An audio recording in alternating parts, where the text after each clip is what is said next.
And David sent an inquiry about the woman, and he said, "Is this not Bathsheba, the daughter of Eliam, the wife of Uriah the Hittite?"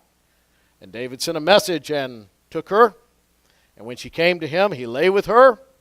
And she was purified herself from her uncleanness, and she went to her own house. And the woman conceived, and she sent and told David, "I'm pregnant. I'm with child." Those are the only words we have recorded of her at this moment. In this whole episode, "I'm pregnant." That's what she sent back. That's a message she sent back. "I'm pregnant. Deal with it. What are we going to do? I'm pregnant."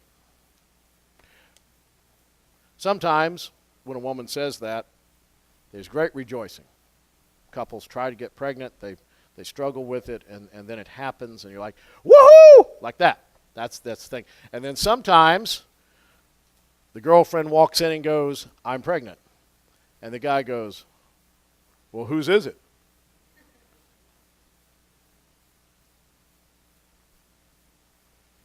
Well, in verse 14 of 2 Samuel 11, it says this. "In the morning, David wrote a letter to Joab and sent it to the hand of Uriah. And he sent it to Joab's hand about Uriah. And he said, verse 15, he had written in this letter saying, 'Place Uriah in the front line of the fiercest battle and withdraw from him so that he may be struck down and die.'" So he put this in a letter. He wrote it down. And he sent it. That's what happened. That's what happened. David wrote this letter. Took out his pen, his paper. And he sent an order to the commander-in-chief of his armies, and he said, "I want you to murder my neighbor." See, the house he was able to look down upon, Uriah's house, was David's next-door neighbor. He had been one of his mighty men for many, many years. He was a faithful servant of David. He was a friend. Had him over to dinner many times. And David wrote this letter, and he sent it to the general. I have some questions for you. Joab, if you study the life of David, you're going to find out was not such a great guy. You're going to discover that he was not completely devoted to David, but he was devoted to the kingdom. He was a devoted warrior. He was not a horrible guy, but he was like a lot of politicians. He had a lot of self-interest. He also had a lot to do with getting David's firstborn son killed. And you discover that later on. And if I was David, and I'm trying to get out of this mess, and I send this general who's going to take my orders this letter, what do you think Uriah did with that letter? I know what I would have done with it. I would have kept it. I would have kept it on the day that the king decided that he no longer needed me. Because if he's willing to kill one of his commanders, one of his mighty men, one of his fierce warriors, his next-door neighbor, if he's willing to, he had just had dinner with Uriah one night. Then he got drunk with him the next night. This was not an uncommon thing for Uriah to sit at the king's table. And then he handed the letter to Uriah. He handed the letter to Uriah, and he said, "Take this to Joab.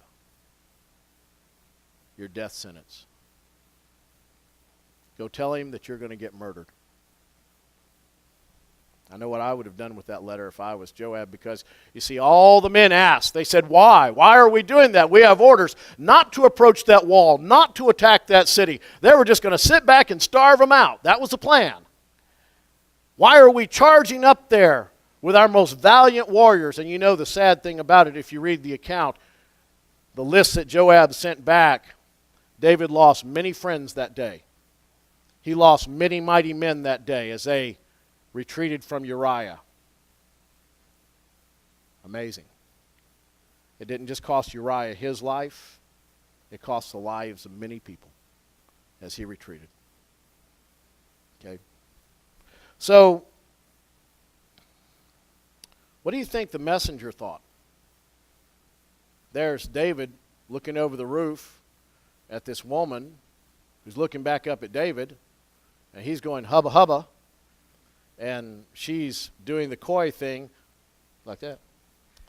And he leans over to his messenger and goes, "Hey, go get her. Go tell her I want to see her." And so he knocks on the door and says, "King wants to see you." So all the household servants of Bathsheba knew that the king wanted to see her. The servant of King David knew that David wanted to see her. Joab, the general, knows that the king wants Uriah killed. All the men who were in the company said, "Why are we going up there and defying the king's order and attacking the wall and costing all this blood and all these lives when all we got to do is sit here and starve them out and go get the goods?" Okay. His secret wasn't very secret. His words weren't very private. Remember Richard Nixon? I was just a kid. I was a kid when Richard Nixon was president, and these tape things came out. It's not about politics, okay? Richard Nixon was a good president. He made some mistakes, but he was a good president. He did some good things. But I asked an adult, I said, if he was doing something bad, why would he record it? I always thought that was really stupid. And I was just a kid. That's stupid, you know. That's stupid, and it's still stupid, okay? David wrote it down with his own hand, in his own handwriting. He recorded, "I want this man murdered." Well, so now Uriah's back and his other friends are back, and now they're going to have a funeral. So David walks into the funeral. He was his next door neighbor. He was one of his commanders. David went to the funeral. So David's at the funeral, and he's sitting there, and he's got to get up and talk about what a mighty man Uriah was. And Bathsheba's there.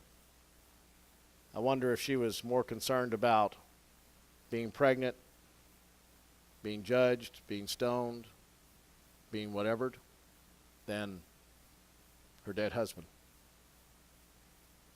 Boy, it got very confused. A lot of stuff's going on. Everybody was walking on eggs around the king. Wow, if he'll do that, then what else is he capable of?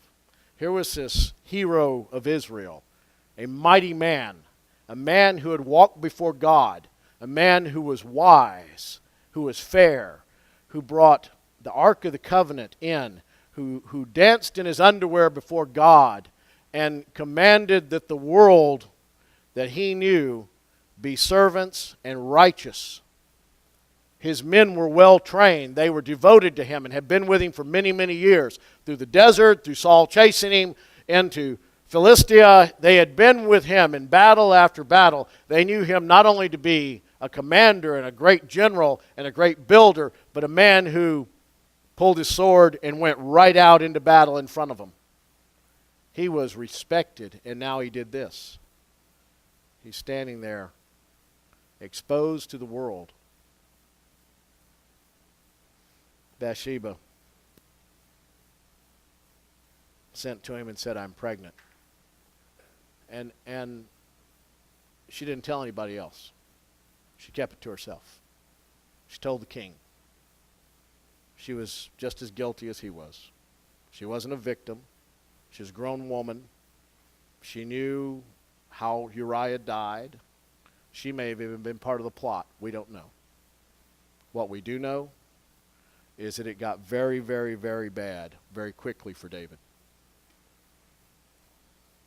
She didn't have any children by Uriah. At least the Bible doesn't record it. So when her firstborn child was born to David, it died.